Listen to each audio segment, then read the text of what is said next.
السلام علیکم ورحمۃ اللہ وبرکاتہ۔ معزز ناظرین کرام، ہم سبھی کو معلوم ہے کہ یہ جو مہینہ شروع ہوا ہے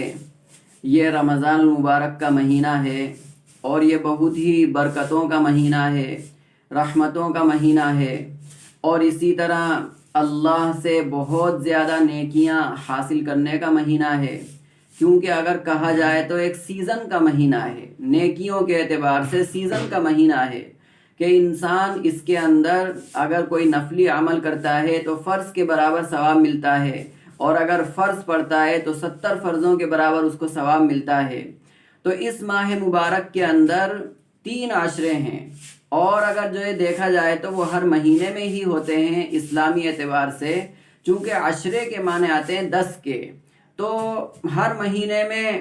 29 یا 30 دن ہوتے ہی ہیں، تو اس لیے جو ہے وہ 3 عشرے جو ہے ہر مہینے کے اندر ہوتے ہیں۔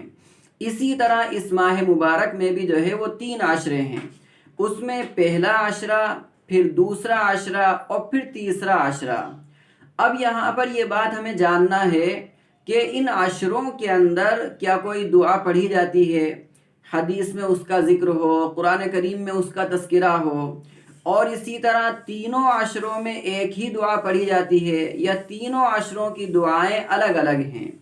تو یہ بات تو ہم سمجھ لیں کہ تینوں عشروں کی جو دعائیں ہیں وہ الگ الگ ہیں۔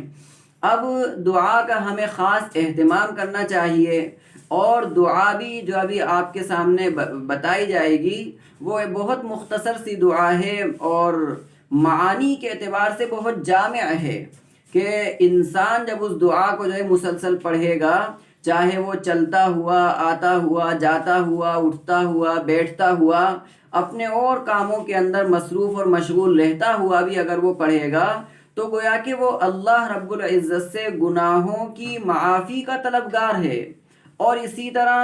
اللہ رب العزت سے وہ رحمت کا جو ہے وہ طلبگار ہے۔ اور جب انسان اللہ سے دعا وہ کرتا رہے گا تو ضرور بھی ضرور گناہ بھی اس کے معاف ہوں گے، اور اللہ کی رحمت بھی جو ہے وہ اس کی طرف متوجہ ہوگی۔ تو یہ جو دعا ہے ہمیں اس کا خاص اہتمام بھی کرنا چاہیے۔ اور یہ جو پہلا عشرہ ہے، اس پہلے عشرے کے تعلق سے حدیث میں اللہ کے نبی علیہ السلام نے ارشاد فرمایا اولہ رحمہ، کہ اس کا جو پہلا عشرہ ہے وہ رحمت کا ہے، وَأَوْسَطُهُ مغفرہ، اور جو اس کا درمیانی عشرہ ہے وہ مغفرت کا ہے، وَآخِرُهُ عِتْقٌ مِّنَ النَّارِ، اور اس کا آخری عشرہ وہ جہنم سے خلاصی اور چھٹکارے کا ہے۔ تو اب پہلے عشرے کے اندر جو دعا ہمیں پڑھنا ہے اس کو ہم یاد بھی کر لیں، اس کو اسکرین پر دیکھیں، عربی میں بھی آپ اس کو دیکھ لیں اور ہندی میں بھی آپ اس کو دیکھ لیں۔ اور یہ دعا قرآن کریم کے اندر ہے، 18ویں پارے کے اندر سورۃ المؤمنون کی آخری آیت ہے، اور آیت نمبر 118 ہے۔ تو وہ دعا یہ ہے، آپ اس کو غور سے اور توجہ سے سنیں اور اس کو یاد بھی کریں۔ دعا یہ ہے، رب اغفر وارحم وانت خیر الراحمین۔ اب یہ تو دعا کے کلمات ہوئے اور یہ دعا کے الفاظ ہوئے۔ اب اگر ہم اس کے معانی کو سمجھ کر دعا کریں گے، معانی سمجھ کر جو ہے وہ اللہ سے دعا کریں گے، تو اللہ رب العزت ضرور بھی ضرور اس دعا کا جو مقصد ہے اس کے اندر ہمیں جو ہے وہ کامیاب فرمائیں گے۔ تو معانی اس کے یہ ہے، رب اغفر، اے میرے پروردگار گناہوں کو معاف فرما، وارحم، اور تو رحم کا معاملہ فرما، وانت خیر الراحمین، اور تو رحم کرنے والوں میں سب سے بہتر رحم کرنے والا ہے۔